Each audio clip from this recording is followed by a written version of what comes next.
1 Coríntios 15. Também vos notifico, irmãos, o evangelho que já vos tenho anunciado, o qual também recebestes e no qual também permaneceis, pelo qual também sois salvos, se o retiverdes, tal como vô-lo tenho anunciado, se não é que crestes em vão. Porque primeiramente vos entreguei o que também recebi, que Cristo morreu por nossos pecados, segundo as Escrituras, e que foi sepultado, e que ressuscitou ao terceiro dia, segundo as Escrituras, e que foi visto por Cefas e depois pelos 12. Depois foi visto uma vez por mais de 500 irmãos, dos quais vive ainda a maior parte, mas alguns já dormem também.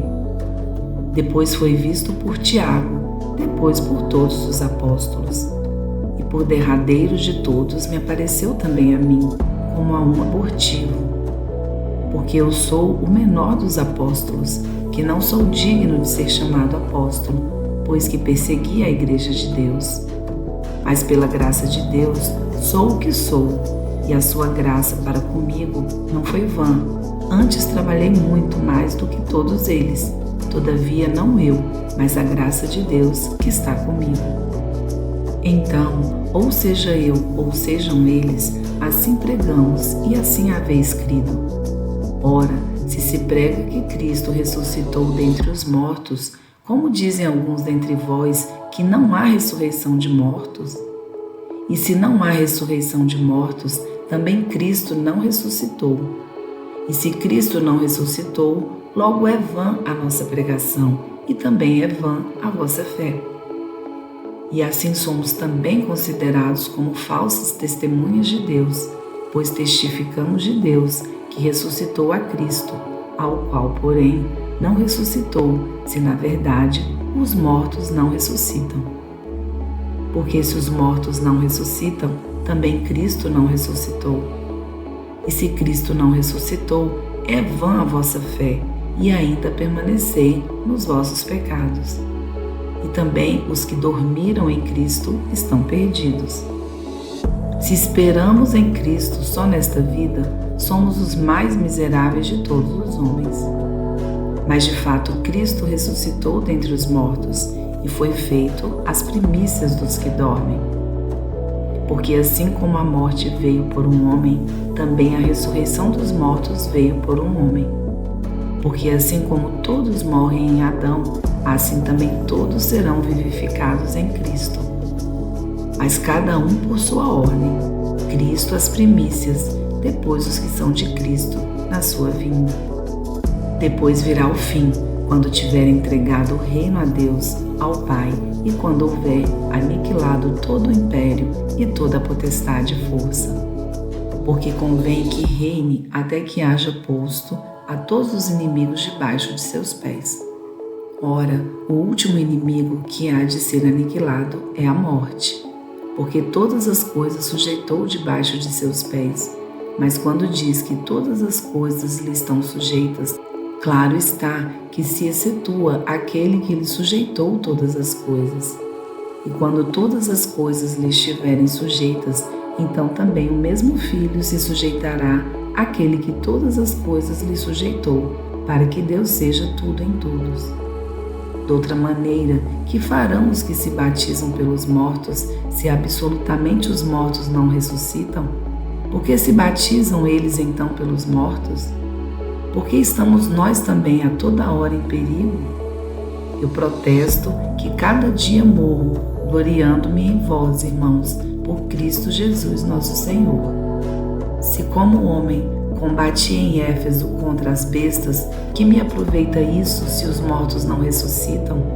Comamos e bebamos, que amanhã morreremos. Não vos enganeis, as más conversações corrompem os bons costumes. Vigiai justamente e não pequeis, porque alguns ainda não têm o conhecimento de Deus, digo para vergonha vossa. Mas alguém dirá: como ressuscitarão os mortos? E com que corpo virão? Insensato, o que tu semeias não é vivificado, se primeiro não morrer. E quando semeias, não semeias o corpo que há de nascer, mas o simples grão, como de trigo, ou de outra qualquer semente. Mas Deus dá-lhe o corpo como quer, e a cada semente o seu próprio corpo. Nem toda carne é uma mesma carne, mas uma é a carne dos homens, e a outra a carne dos animais, e a outra a dos peixes, e outra a das aves. E há corpos celestes e corpos terrestres, mas uma é a glória dos celestes, e a outra a dos terrestres.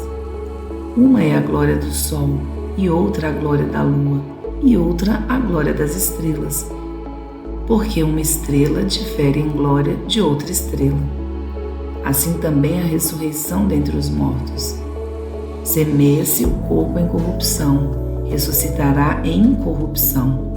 Semeia-se em ignomínia, ressuscitará em glória. Semeia-se em fraqueza, ressuscitará com vigor. Semeia-se o corpo natural, ressuscitará o corpo espiritual. Se há corpo natural, há também corpo espiritual. Assim está também escrito: o primeiro homem, Adão, foi feito em alma vivente, o último Adão em espírito vivificante. Mas não é o primeiro o espiritual, senão o natural, depois o espiritual. O primeiro homem da terra é terreno, o segundo homem, o Senhor, é do céu. Qual o terreno, tais são também os terrestres, e qual o celestial, tais também os celestiais. E assim como trouxemos a imagem do terreno, assim traremos também a imagem do celestial. E agora digo isto, irmãos, que a carne e o sangue não podem herdar o reino de Deus, nem a corrupção herdar a incorrupção. Eis aqui vos digo um mistério. Na verdade, nem todos dormiremos, mas todos seremos transformados. No momento, num abrir e num fechar de olhos, ante a última trombeta, porque a trombeta soará, e os mortos ressuscitarão incorruptíveis, e nós seremos transformados.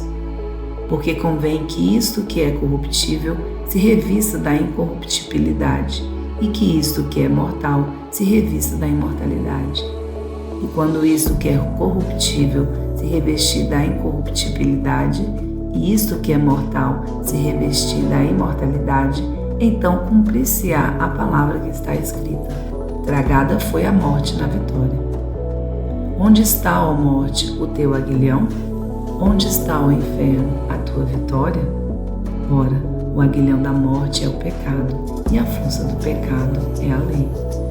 Mas graças a Deus que nos dá a vitória por nosso Senhor Jesus Cristo. Portanto, meus amados irmãos, sede firmes e constantes, sempre abundantes na obra do Senhor, sabendo que o vosso trabalho não é vão no Senhor.